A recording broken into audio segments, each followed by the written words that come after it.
so, I don't know how to describe it. Like, I feel very honored, and like privileged to read your poetry, because I mean, I know for me, poetry is such a personal thing, and it's such like a very deeply personal art form, especially. Like, I feel like poetry, a lot of people write about like their innermost thoughts and feelings, desires, all of that,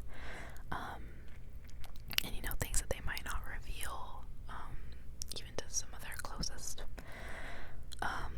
loved ones, just because, you know, it takes a lot of like courage to share, you know, those personal thoughts and feelings.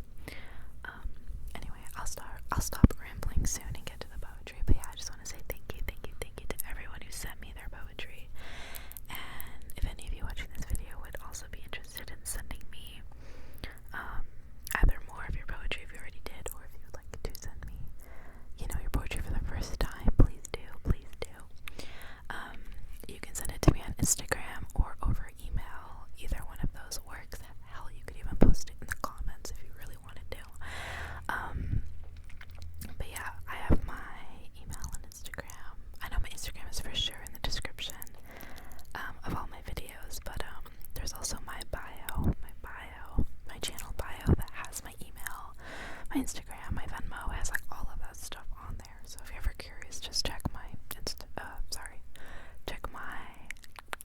channel bio for all of that stuff. But yeah, that's where all of that is. All my official stuff is on there. So if it's not on there, then it's not mine. It's not my account. But yeah. We're gonna get started. Alright. The first poems I'm gonna read are the ones that I received on Instagram. And this poem is from Lou,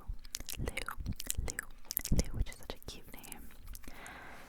We were outside, even if it was 50 degrees, and I was wondering, what did that girl see in me?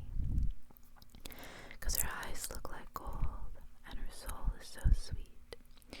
And every time we run into each other in the hallways, she blinks at me, and I think, is this love or just friendship? Her hair flies when the wind comes strong. The red leaves in the trees fall over her skin, and she laughs like it's such a funny thing. And it is, to me. It's funny how she messes with my head, making me think about her every night when I go to bed, following me in my sleep and getting into my dreams, with her brown eyes that look golden in the sun. And I don't see her since the winter has begun. What makes me worried, because we haven't talked enough about college, love, and our trip to Paris, and how her father would call only once in 2 months, and how her father wanted her to marry soon, but she just wanted to travel the world and admire the moon. And I wonder if I will see her in the spring, living at her father's place maybe, or wearing a white dress holding a bouquet, marrying some rich guy that her mother handpicked. Or maybe she's still waiting for me, packing her bags and searching for good museums in Paris. This one is so good. It's so good. I love that it's like angsty, like sapphic yearning too. It hurts my heart, but it's so sweet. And it like still rhymes and flows really well. And yeah, she mentioned in her first match, she said English isn't my first language, so I'm sorry about like grammar mistakes and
because he made it worth living, and now he's gone.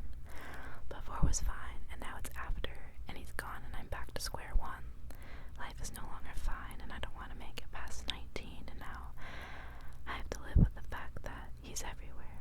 He's in my dreams, he's in my room, he's in the people I speak to who remind me of the words he used. Day 66. We broke no contact. Oh no.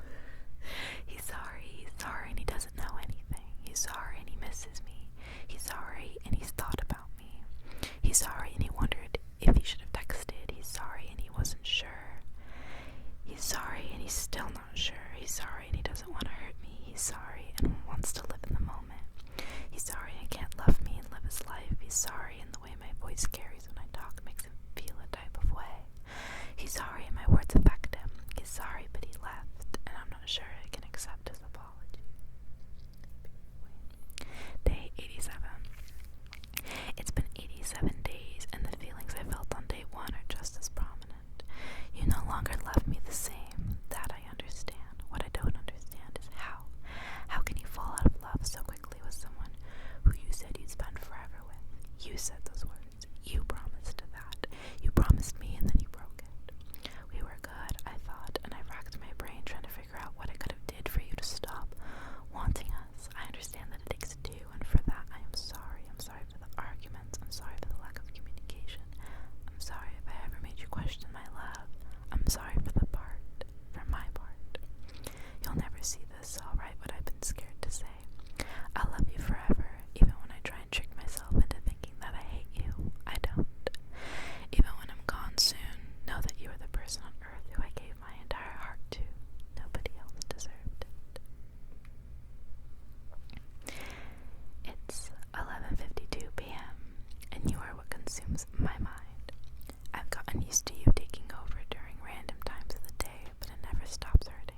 those little like excerpts that kind of just make you think, you know.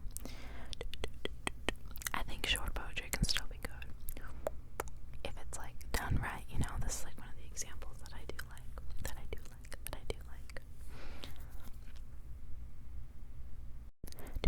And yeah, so those were the three people who sent me poetry on Instagram. If I did miss anyone, I'm so sorry. I do get like several Instagram DMs from different people, so I just kind of had to like go through and hope that I got all the ones that had poetry submissions. I don't think I missed anyone, but if I did, I'm so sorry. At the time of filming this video, I'm pretty sure those are the only ones I got. So now I'm gonna start getting into the emails that I got. So just me. This poem is by Maria. I'm not the sort of girl men write poetry about. I'm not mysterious. A book to be opened and read and underlined and reread one more time to truly understand. I'm not very different than any other teenage girl. I like pink and I like books. I'm not awfully smart or clever or charming. I'm just me. I'm certain that the only person to ever write poetry about me will always be me. Always the poet, never the poem. My hair is always straight, never inelegant waves or wild curls, never jet black like the night sky, red like fire, or blonde like the sun. My eyes are black, not green like the plants, or brown like honey, or blue like sky. I'm kind of calm, never seeking adventure or restless, but never quite peaceful and quiet. I'm cute, not exactly gorgeous, and certainly never hot. I'm pretty, but maybe not enough to be compared to flowers or the stars. I'm funny, but never hilarious. And I'm bright, but never enough to say something that makes you think that I'm wise. All of my hobbies haven't started, but never finished. Good at everything, great at nothing. I don't believe I'm interesting enough to make a guy pick up a pen and paper to declare that I'm unique. All this to say I'm happy with who I am, but I just don't believe that I'm kind enough to deserve praise or fun enough to think about when I'm not there. I'm the girl you're friends with, but never in love. Not the girl you look at and think that longs to travel with and see the world and would just have fun even though I am. I'm not the girl next door or the childhood best friend. I'm way too nice to be your enemy and too stubborn to be the sunshine to your grumpy. People always look for the type of girl who terrifies them. Never inclined to get to know a regular human like myself. I might take being called normal and sweet a compliment if the people who said it weren't chasing the latest mysterious girl who only likes black. Everyone likes me, obviously. Like I said, everyone thinks I'm funny and kind and occasionally quick-witted. No one ever says I'm unattractive, but at the same time, no one is ever dazzled by my beauty, stunned to silence by my presence, or moved to write poetry in my honor. Always an option, but never the choice. Always liked, but never loved. Always around, but never missed. Born to be the artist, longing to be the muse. I wasn't made to be different. I'm just me.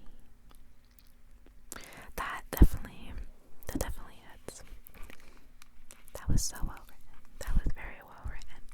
I remember reading that when it was first sent, and I was like, wow, I really love the like metaphors and the descriptions. You know, it definitely like it flows really well.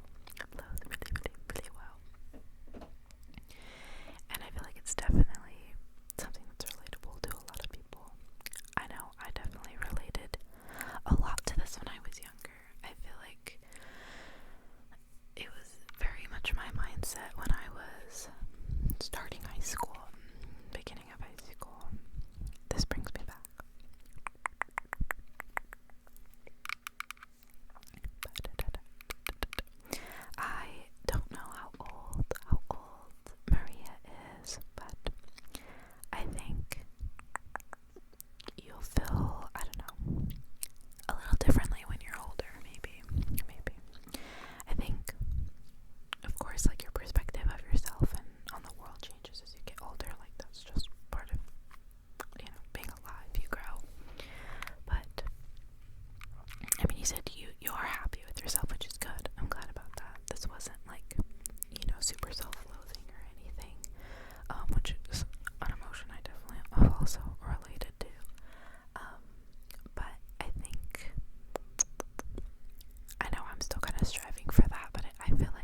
it was just like